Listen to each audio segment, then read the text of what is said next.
الحمد لله الواحد القهار أعد للمتقين الجنة أعد الجنة للمتقين الأبرار وأصلي وأسلم على خير الأنبياء والأطهار خير الأطهار وعلى آله وأصحابه الأبرار. Assalamu alaikum wa rahmatullahi wa barakatuh, ayyuhal ahibba. Bienvenue à toutes et à tous à cette assise autour du monde invisible et toujours au sujet de l'au-delà, al-akhirah, qui doit être notre sujet et notre problématique et notre souci de tous les jours et à chaque instant. Le croyant, il vit toujours en pensant à l'akhirah. Bien sûr, il y a des pauses, il doit prendre des pauses. Lakin sa'atun wa sa'a, il faut se reposer des fois. Il faut jouer avec sa famille, il faut se divertir, mais ça doit rester une pause et pas la majorité de notre temps. Le souci de notre génération, du temps moderne, c'est que les gens passent la majorité de leur temps dans le divertissement. Si ce n'est pas tout le temps. Enfin, il y a des jeunes, c'est tout le temps. Et même à l'école, ils arrivent à ne pas travailler et à s'amuser derrière le prof, etc. Donc ça, c'est problématique. Mais le croyant, il est toujours en train de travailler et de préparer son au-delà. Mais des fois, de temps en temps, il doit aussi faire des coupures. Parce que si tu es tout le temps dans cette démarche, eh ben, tu vas te lasser, tu vas te fatiguer sur ce chemin-là. Donc, d'où l'importance aussi de faire des pauses. Le prophète sallallahu alayhi wa sallam a refusé de faire le rappel et de prêcher tous les jours les gens, de donner des cours tous les jours. Il a dit, parce que si vous le faites, eh ben si on fait comme ça, vous allez vous lasser, effectivement. Nous sommes arrivés, donc la dernière fois, nous avons parlé de... Ça ne vous a pas marqué? Hein? Si, ça va, ceux qui étaient là? On a parlé de quoi? Jahannam. Jahannam. Normalement, ça vous a frappé. Ça vous a choqué. Effectivement, Jahannam, c'est un endroit extrêmement horrible, terrible. Et le croyant, il ne prend pas Jahannam à la légère. Son rapport par rapport à Jahannam, c'est pas juste comme des contes de fées, et puis ouais, de toute façon, ça ne me concerne pas, et puis je le verrai jamais. Ça, c'est quelqu'un, même, remarquez, même à ceux à qui Allah subhanahu wa ta'ala a promis Al-Jannah, eh ben, ils n'étaient pas comme ça. Ils avaient peur. Imaginez vous et moi. Comment nous, on doit avoir peur de rater notre chance d'aller au paradis et de tomber dans Jahannam. Ça doit nous faire extrêmement peur. Et après, donc Jahannam, la prochaine étape dans l'étude de l'au-delà, c'est le Jannah. Mais il y a une étape avant le Jannah. Il y a une étape qu'on n'a pas encore abordée, c'est juste avant l'entrée du Jannah. Jannah, c'est le paradis. إذا انتهى يوم القيامة وانتهى الوقوف الطويل وانتهى العرض والميزان وانتهى عبور الصراط ووصل المؤمنون بفضل الله تعالى إلى مكان قريب من الجنة يقال له القنطرة وهو جسر بين الجنة والنار فيه من نسائم الجنة وريحها وبعض نعيمها هناك يهيئ المؤمنون لدخول الجنة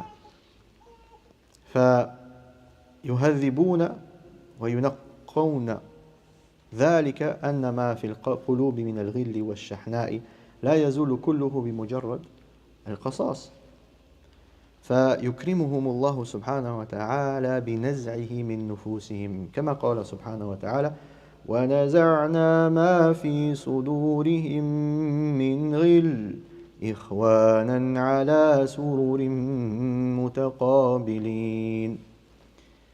Donc lorsque le jour de la résurrection sera terminé et le jour du jugement sera terminé, après cette longue attente et cette position debout devant Allah subhanahu wa ta'ala, et lorsque les balances seront fermées, achevées, et lorsque les gens auront passé à Sirat, c'est lui qui passera par Sirat. Parce que comme on a vu, il y a des gens qui ne vont pas passer par Sirat, ils vont tomber de Sirat. Et lorsque les croyants, avec la grâce d'Allah, arriveront à un endroit qui est proche du paradis, mais pas encore au paradis. Et cet endroit, il s'appelle comment? Il s'appelle Qantara. Qantara, comme un pont. Comme un pont entre le paradis et l'enfer. Après As-Sirat. Et à cet endroit-là, tu peux sentir l'odeur du paradis. Allahu Akbar. L'odeur du paradis, tu le sens déjà à cet endroit-là. Mais tu ne peux pas encore entrer. Et à cet endroit-là, à cette étape-là, lorsque les croyants arriveront là-bas, c'est là où Allah subhanahu wa ta'ala fera sortir al-ghil des cœurs des croyants. Al-ghil, c'est quoi? C'est la haine. C'est toute haine que tu as envers ton frère ou ta sœur. Parce que, rappelez-vous, on avait déjà parlé de ça, de l'importance d'être juste et le danger d'être injuste envers son prochain, et que si jamais tu as fait du zulm à quelqu'un, il prendra tes hasanat, et si tu n'as plus de hasanat, tu lui donneras les péchés, enfin, tu prendras ses péchés. Hein? Mais ça, c'est la justice.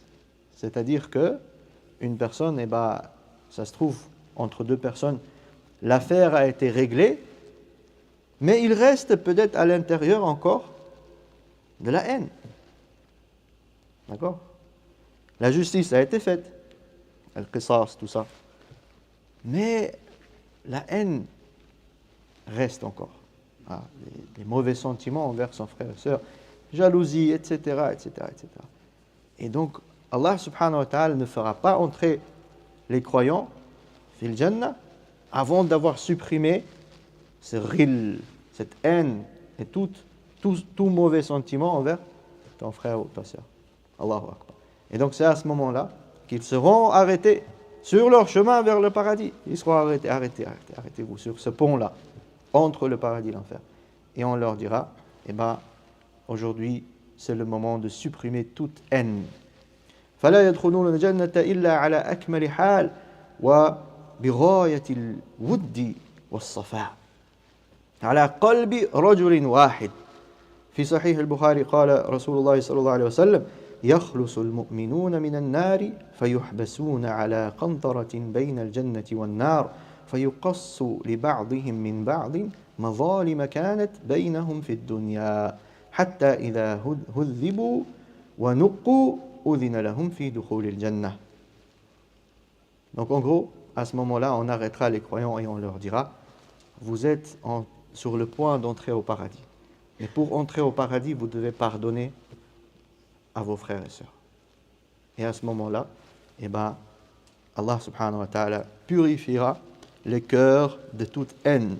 Et tous les croyants seront comme un seul homme. C'est-à-dire, il n'y a pas de divergence, pas de conflit entre personnes à ce moment-là. Et ils entreront donc au paradis après.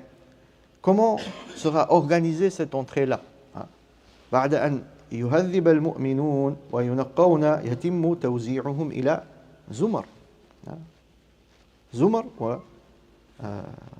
وجماعات وذلك بحسب ما كان يغلب عليه من الأعمال فالصديقون مع بعضهم زمرة والعلماء مع بعضهم زمرة والمجاهدون زمرة وأهل الصيام زمرة وأهل القرآن زمرة وهكذا فكل من غلب عليهم عمل صالح في الدنيا يشكلون زمرة مع بعضهم. الله أكبر. Donc l'entrée se fera par groupe, comme Allah subhanahu wa ta'ala le dit dans Surat Az-Zumar. D'ailleurs, Zumar, ça veut dire groupe. Et ben, c'est quoi ces groupes? Bah, en fait, en fonction des actions, des bonnes actions que les gens faisaient le plus. Ceux qui jeûnaient beaucoup, eh ben, ils seront ensemble. Les jeûneurs, ensemble. Ceux qui faisaient beaucoup de prières, ils seront ensemble. Les savants seront ensemble. Les mujahidines, ils seront ensemble. Et etc. Les gens du Coran qui aimaient réciter et apprendre, mémoriser le Coran, ils seront tous ensemble. Des groupes comme ça. وللجنة 8 أبواب وكل زمرة تدخل من الباب الذي يناسب عملها قال الله تبارك وتعالى وسيق الذين اتقوا ربهم إلى الجنة زمرا حتى إذا جاءوها وفتحت أبوابها وقال لهم خزنتها سلام عليكم طبتم فادخلوها خالدين. Et après, ces groupes-là, eh ben, ils se dirigeront vers les 8 portes du paradis. Combien de portes y a-t-il au paradis? 8 portes. Et c'est pour cela, donc, les jeûneurs vont aller vers la porte Ar-Rayyan, hein, comme le prophète sallallahu alayhi wa sallam a dit. Et ceux qui ont fait des sadaqat, ils iront vers la porte des généreux, etc., etc. En fonction de la porte, hein, chaque porte est réservée à un groupe particulier, connu pour leurs actions, leurs bonnes actions qu'ils ont fait le plus, hein, avec lesquelles ils se sont distingués par rapport aux autres. Donc là, il faut qu'on réfléchisse. Moi, c'est quoi mon action? Si tu fais que 5 prières et puis tu fais rien en plus, tu seras dans quel groupe, hein? Il faut que tu te distingues par quelque chose que tu fais en plus des obligations que tu aimes faire et avec lesquelles, Inch'Allah ta'ala, tu vas être appelé, hein, à ce moment-là. قال ابن كثير رحمه الله زمرا جماعة بعد جماعة وجاء في الحديث الصحيح قال صلى الله عليه وسلم لكل أهل عمل باب من أبواب الجنة يدعون منه بذلك العمل وفي صحيح البخاري قال صلى الله عليه وسلم في الجنة 8 أبواب فيها باب يسمى الريان لا يدخله إلا الصائمون. Qui va être le premier à toquer sur la porte du paradis? أول من يطرق باب الجنة وأول من يدخلها فإذا انتهى المؤمنون إلى أبواب الجنة وجدوها مغلقة. أبواب جهنم ستفتح مباشرة بمجيء الفجار والكفار مباشرة ستفتح. أما أبواب الجنة لا، إذا جاء المؤمنون إليها أبواب مغلقة. ولهذا في سورة الزمر فيه واو لما يتحدث عن أهل الجنة قال حتى إذا جاءوها وفتحت أبوابها. أما الكفار قال حتى إذا جاءوها فتحت أبوابها. خلاص. شوفوا جمالة القرآن، كل حرف في مكانه، هذا كلام الله. Dans Surat Az-Zumar, il y a une précision, une subtilité. En fait, lorsqu'Allah subhanahu wa ta'ala il parle des gens du paradis, il dit lorsque ces groupes des gens du paradis arriveront près des portes du paradis, hein, et on ouvrira. Il y a le waouh qui désigne et, ça veut dire on ouvrira ces portes une fois qu'ils sont arrivés après un certain moment. Mais lorsque Allah subhanahu wa ta'ala parle des mécréants et des gens de l'enfer, il dit une fois qu'ils sont arrivés, les portes s'ouvriront directement, ils seront jetés dedans. C'est-à-dire qu'il n'y a pas de cérémonie. Alors que pour les gens du paradis, il y a une cérémonie d'ouverture et d'entrée au paradis, toute une organisation. Subhanallah. Parce que même ça, c'est une récompense. Même par cet événement-là, Allah subhanahu wa ta'ala, il est en train de récompenser les gens du paradis. Allahu Akbar.